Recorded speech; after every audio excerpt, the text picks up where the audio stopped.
برکاتہم، ان کے رفقا اس مدرسے کے سلسلے میں مدرسے مزاحم گلبرگہ آئے اور مشورے بھی کیے اور ہم نے ان کو بہت ساری قیمتی باتیں بتائی، مشورہ دیا اور ماشاءاللہ حافظ ظہور صاحب وہ بھی آئے۔ تو میں تمام جورگی اور تعلقے سے آئے تمام تعلقے کے جورگی کے مسلمانوں کو مبارکباد دیتا ہوں کہ یہاں آپ کے شہر میں لڑکیوں کی تعلیم تربیت کے لیے جو مدرسہ قائم کیا گیا ہے اس کے معاون بنے، بچیوں کو بھیجے تعلیم اور تربیت کے لیے تاکہ ہماری بچیاں تعلیم حاصل کر کے، کیونکہ یہ بات اپنی جگہ طے ہے کہ ایک فرد کا سدھرنا ہے، ایک عورت کا سدھرنا پورے خاندان کا سدھرنا ہے۔ اس اعتبار سے قابل مبارکباد ہے۔ اور مدارس کے سلسلے میں بھی جو ہے ایک بات مولانا عتیق احمد صاحب نے کہی، اس سے پہلے بھی کئی جلسوں میں جاتے رہتا ہوں، بچیوں کو لا کر کے مکالمے فلاں سب کے سامنے قرار ہے۔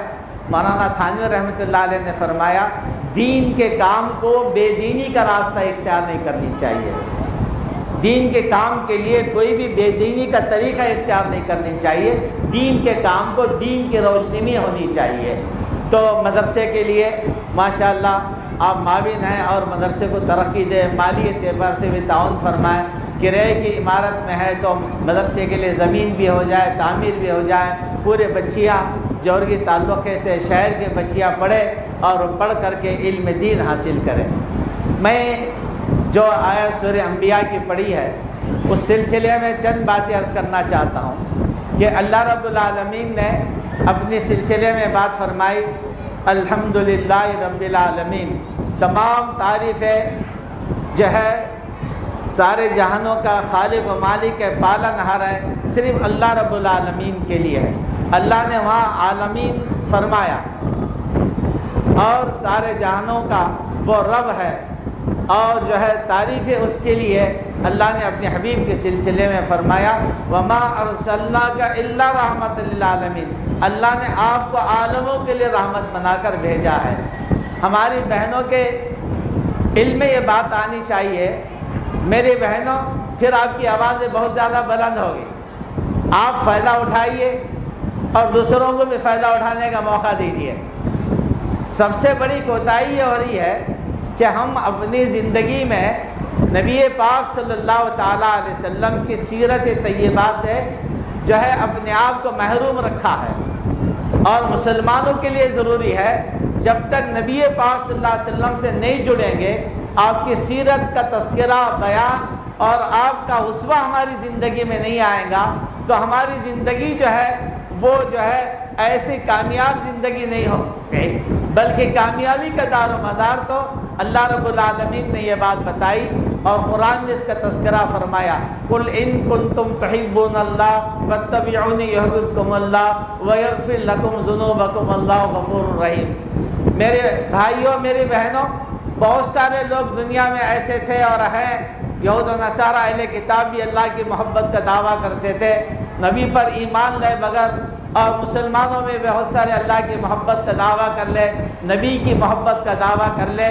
یہ دل کے کانوں سے سن لے آپ، میں نہیں کہہ رہا ہوں، قرآن کہہ رہا ہے، کتنی محبت کا دعویٰ کر لے، اللہ کی محبت کا، اللہ کے نبی کی محبت کا دعویٰ کر لے، اور محبت کے لیے دلیل ہونی چاہیے، اور جو ہے اللہ کا محبوب بندہ بننے کے لیے اللہ نے کتنی پیاری بات فرمائی۔ جو لوگ اللہ کی محبت کا دعویٰ کرتے ہیں، نبی کی محبت کا دعویٰ کرتے ہیں، ان کے لیے لازم ہے فاتبعونی، جو آپ کی اتباع کرے گا یحببکم اللہ، اللہ خود اس سے محبت فرمائیں گے، وہ اللہ کا محبوب بنے گا۔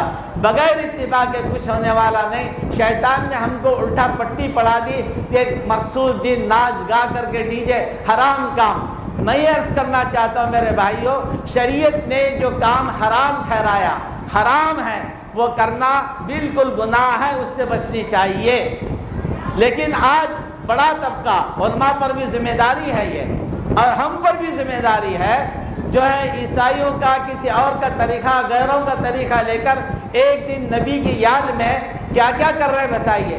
شریعت میں جو کام حرام ہے، مثال کے طور پر ڈی جے بجانا، ناچنا حرام، یہ ساری چیزیں حرام ہیں، لیکن شیطان نے ایسا ہم کو جو گمراہ کر دیا، جو کام حرام ہے شریعت میں وہی کام بلکہ دوہرا گناہ یہ ہے کہ وہ کام جو نبی پاک صلی اللہ علیہ وسلم نے حرام ٹھہرایا وہ کام نبی کے نام سے کر رہا ہے، یہ عذاب کو دعوت دے رہا ہے۔ یا ایھا الذین آمنوا لا تقولوا راعینا وقولوا انظرنا واسمعوا للکافرین عذاب الیم۔ راعینا جو یہود ذرا کھینچ کر نبی پاک صلی اللہ علیہ وسلم کی شان میں گستاخی کرتے تھے، اللہ نے دیکھ لیا صرف لفظ کی جو ان کے اندر جو منافقت تھی، منافقوں کے دل میں جو نبی کی توہین کرتے تھے، الفاظ اللہ نے پسند نہیں کیا کہ رائنا مت کہو، انظرنا کہو، ایک لفظ پسند نہیں، وَلَهُمْ عَذَابٌ أَلِيمٌ کہا۔ تو جو مسلمان نبی کے نام پر ڈی جے بجائے ناچے گانے تو وہ عذاب کو دعوت دینے والے، وَلَهُمْ عَذَابٌ أَلِيمٌ میں مبتلا ہونے والے۔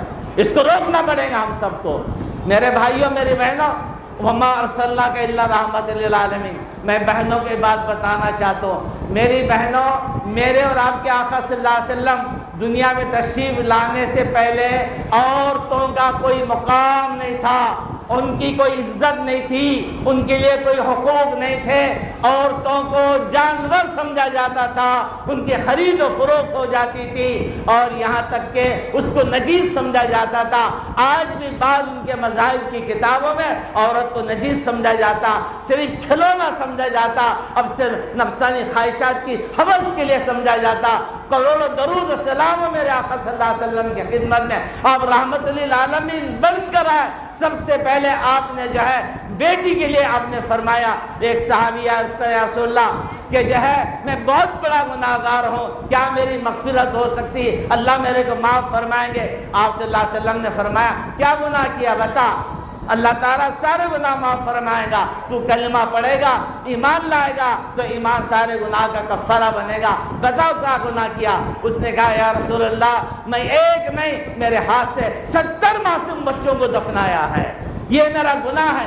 تو ایک واقعہ خود اپنا بتایا کہ میری بیوی حاملہ تھی، میں سفر میں تھا، واپس آیا تو بیگم نے کہا بچی پیدا ہو گئی، انتقال ہو گئی۔ پھر اس کے بعد چند سال گزرے تو جو ہے وہ بچی خالہ کے پاس پلتی رہی۔ اچانک میں سفر مختصر کر کے آیا تو دیکھا وہ بچی کھیل رہی، بڑی خوبصورت ہے۔ پوچھ لیا کس کی بچی ہے؟ عورت نے بھولے پن میں کہا اجی آپ ہی کی بیٹی ہے، میں نے مر گئی، جھوٹ کہا تھا، اور جو ہے یہ بچی جو خالہ کے پاس پلتی رہی آپ ہی کی بیٹی ہے۔ اچھا اب وہ جو جہالت میں ڈوبا ہوا اس کو تیار کرو۔ ماں خوش ہے، اپنی بیٹی کو لے جائے گا، بازار میں کھلونے دلائے گا، کپڑے دلائے گا۔ ماں نے تیار کیے کے باپ کے ساتھ بھیجا۔ وہ ظالم شخص اپنی بیٹی کو گھر سے لیا اور مکے کے بازار سے گزرا، لیکن آج وہ خاص مقام مکے میں موجود ہے جو جاہل لوگ اپنی بچیوں کو آر کے خاطر زندہ دفناتے تھے۔ وہ شخص خود کہتا یا رسول اللہ میں اپنی بچی کو شہر سے بازاروں سے گزرتے ہوئے ایک جو ہے بیابان صحرا میں پہنچا اور میں گڑھا کھودتا رہا، میری معصوم بچی دیکھتے رہی کہ گڑھا کھود رہا ہے میرا باپ، اور وہ بچی دیکھ رہی ہے کہ اس کے باپ کے جسم میں مٹی گر رہی۔ یہ معصوم بچی اپنے ہاتھ سے اپنے باپ کے جسم کے کپڑے پاک کر رہی، صاف کر رہی۔ ابو کیا ہو رہا؟ یہ دیوانہ وار، یہ شیطان مجنون جو ہے جہالت میں ڈوبا ہوا بچی کے لیے گڑھا کھود رہا۔ جب گڑھا مکمل ہوا بچی کو ڈھکل دیتا ہے، وہ بچی ابو ابو کہتے رہی، مٹی ڈال کر کے بچی کو دفن کر دیا۔ یہ سننا تھا، میرے آقا کے آنسو سے جاری ہو گئے، آنسو جاری ہو گئے۔ میری بہنوں، میرے آقا نے کیا فرمایا؟ رحمت للعالمین نے فرمایا مردوں تم بھی سن لو، عورتیں تم بھی سن لو، اللہ نے جس کو 3 بیٹی عطا فرمائی اللہ کی رحمت سمجھے، اس کی تعلیم کرے، تربیت کرے، شادی کر کے دے دے، اللہ اس کی وجہ سے ان کو جنت عطا فرمائیں گے۔ بیٹی پیدا ہو گئی، ماں باپ کے لیے جنت میں جانے کا سبب بن رہی۔ یہ لڑکی جوان ہو جاتی ہے، نکاح میں جاتی ہے۔ حدیث پاک میں نوجوان سن لو، نکاح میں تاخیر مت کرو۔ جب نکاح کرتا ہے آدھے دن کا، وہ آدھے دن کو مکمل کرتا ہے، باقی آدھے دن جو ہے تقوی سے گزارا۔ جب وہ جوان ہو کسی کی بیوی بن جاتی ہے، ایک مرد کے آدھے دن کو تکمیل کرتی ہے، پھر ماں بن جاتی ہے۔ دنیا کے کسی دین کے اندر نہیں۔ ایک بہت بڑے علامہ جاپان پہنچے، انگریزی میں تقریر کرتے ہوئے کہا عورتوں کو جو مقام اسلام نے دیا، نبی کریم صلی اللہ علیہ وسلم نے فرمایا کہ ماں کے قدموں کے نیچے جنت۔ تو میرے بھائیوں، میری بہنوں، یہ رحمت للعالمین کا احسان ہے، اتنا بڑا مقام کہ ماں کو قدموں کے نیچے جنت فرمایا۔ میری بہنوں، آپ کو عزت ملی، رفعت ملی، اور جو آپ کو مقام ملا، آپ کے حقوق ملے رحمت للعالمین کے طفیل میں۔ میری بہنوں، آپ پر زیادہ حق ہے مردوں پر بھی حق ہے، آپ پر زیادہ حق ہے۔ آپ کو پامال کیا جا رہا تھا، آپ کو ذلیل کیا جا رہا تھا، اور آپ کے حقوق، آپ کو عزت نبی کریم صلی اللہ علیہ وسلم نے دیا۔ ماں کے قدموں کے نیچے جنت فرمایا۔ تو پھر فرمایا، ایک صحابی ہے، یا رسول اللہ میرے اوپر سب سے زیادہ کس کا حق ہے؟ سن لو نوجوانوں، وہ آپ صلی اللہ علیہ وسلم نے فرمایا کہ امی کا فرمایا، تیری ماں کا، دوبارہ 80 بار پوچھا تیری ماں کا، 34 مرتبہ ابو کا فرمایا۔ میرے بہنوں سن لو، سب سے پہلے حسن سلوک کی اگر کوئی مستحق ہے تو مردوں کے لیے اس کی ماں ہے، جو اس کے ساتھ حسن سلوک کیا جائے۔ یہ جو تعلیم اللہ کے نبی صلی اللہ علیہ وسلم نے دی، وہ عزت و رفعت آپ صلی اللہ علیہ وسلم کی وجہ سے ملی۔ میری بہنوں، آپ کو چاہیے کہ آپ اپنے گھر کو جنت کا نمونہ بنانا چاہتی ہے تو آپ کے لیے لازم ہے اپنے بچوں کو قرآن پڑھائے، سیرت کی کتابیں مکمل ولادت سے لے کر کے آپ صلی اللہ علیہ وسلم کی وفات تک، پھر صحابہ کرام کی، صحابیات کو سیرت کا جو درس گھر میں دیتے رہیں گے، وہ گھر رحمت کا نازل ہونے کا، وہ گھر پر اللہ کی رحمت نازل ہوں گی۔ تو میرے بھائیوں، میری بہنوں، آج جو مدرسے کے ذریعے اور یہ بات جو میں بتلانا چاہ رہا ہوں، تو سب سے بڑی امانت ہمارے لیے عزت ہے۔ بہنوں کے لیے جو ہے بہن عزت ہے۔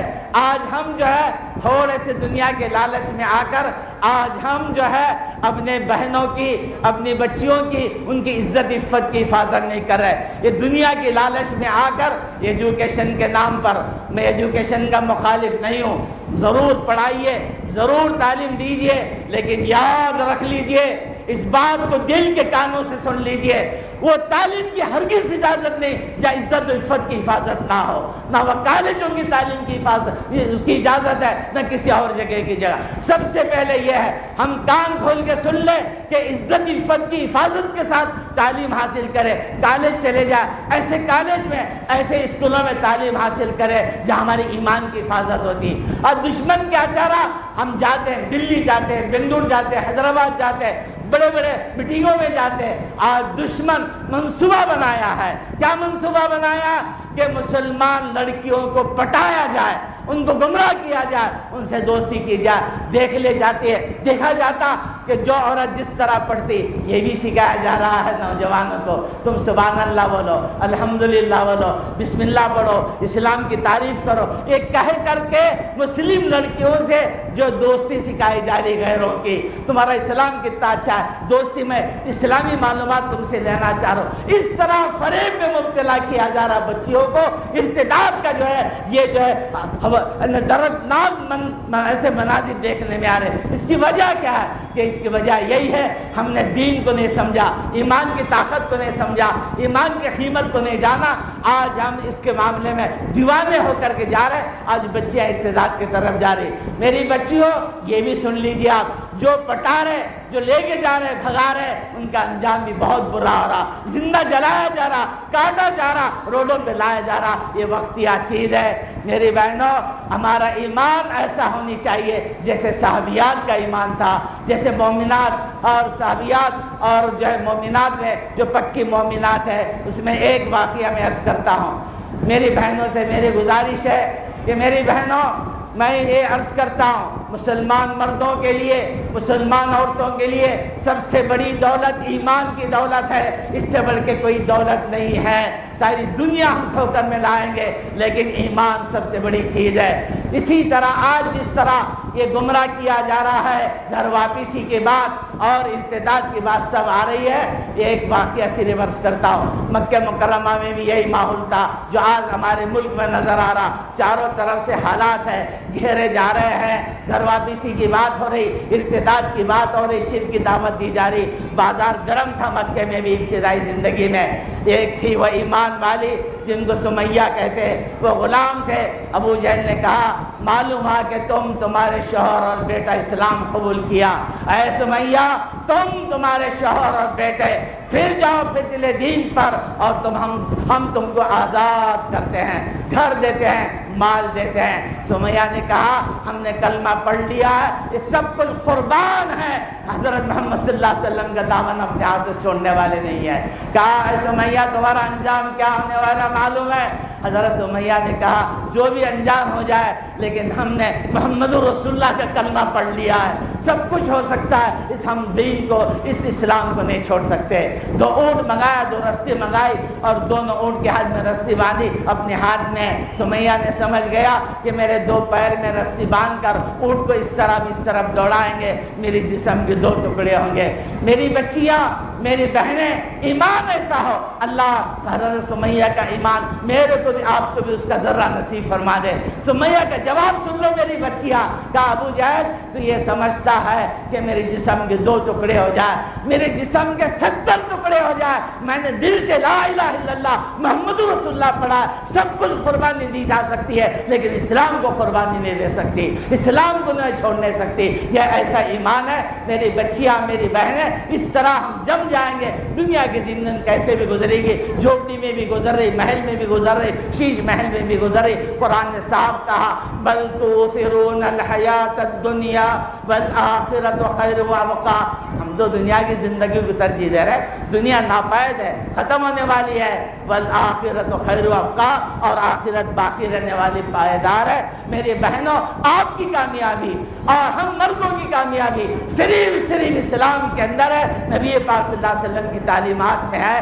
میں آپ سے آخری بات عرض کرتا ہوں، آپ صلی اللہ علیہ وسلم مکے میں ہیں، کفار مکہ ستا رہے، ظلم دے رہے اور کہہ رہے کہ آپ دعا کیجئے اللہ سے ہمارے پر عذاب آ جائے، تو جو ہے اللہ تعالیٰ کی طرف سے آئے بات کہ جو عذاب ضرور آتا، اے نبی ان کے درمیان میں آپ موجود ہو، ہم عذاب کیسے نازل کریں گے؟ میرے بھائیوں، ہم ہمارے گھروں میں سنتوں کو زندہ کریں گے، ہماری زندگی سنت کے مطابق ہوں گے، انشاءاللہ ہمارے سے بھی عذاب ٹلے گا، ظالم حکمران ختم ہو جائیں گے۔ ہم اپنی زندگی میں نماز روزے کے حد تک نہیں، تمام معاملات میں نبی پاک صلی اللہ علیہ وسلم کے اسوہ کو اپنائیں گے۔ لَقَدْ كَانَ لَكُمْ فِي رَسُولِ اللَّهِ أُسْوَةٌ حَسَنَةٌ لمن کان یرجو اللہ والیوم الآخر وذکر اللہ کثیرا۔ آپ صلی اللہ علیہ وسلم کا اسوہ ساری انسانیت کے لیے جو بھی اپنائے گا وہ کامیاب ہوگا۔ ضرورت اس بات کی میری بہنوں، ہم نبی پاک صلی اللہ علیہ وسلم کی جو ہے سیرت کو پڑھے، زندگی میں لائے۔ آپ ہی کی وجہ سے دنیا میں عدل ہے، انصاف ہے، انسانیت ہے، حقوق ہے، سب کچھ امن، سب کچھ کامیابی آپ صلی اللہ علیہ وسلم کی تعلیمات میں۔ وما ارسلناک الا رحمۃ للعالمین، اللہ نے آپ کو عالموں کے لیے رحمۃ للعالمین بنا کر بھیجا۔ اللہ ہم سب کو پیارے حبیب صلی اللہ علیہ وسلم کا غلام بنا دے۔ وآخر دعوانا الحمدللہ رب العالمین۔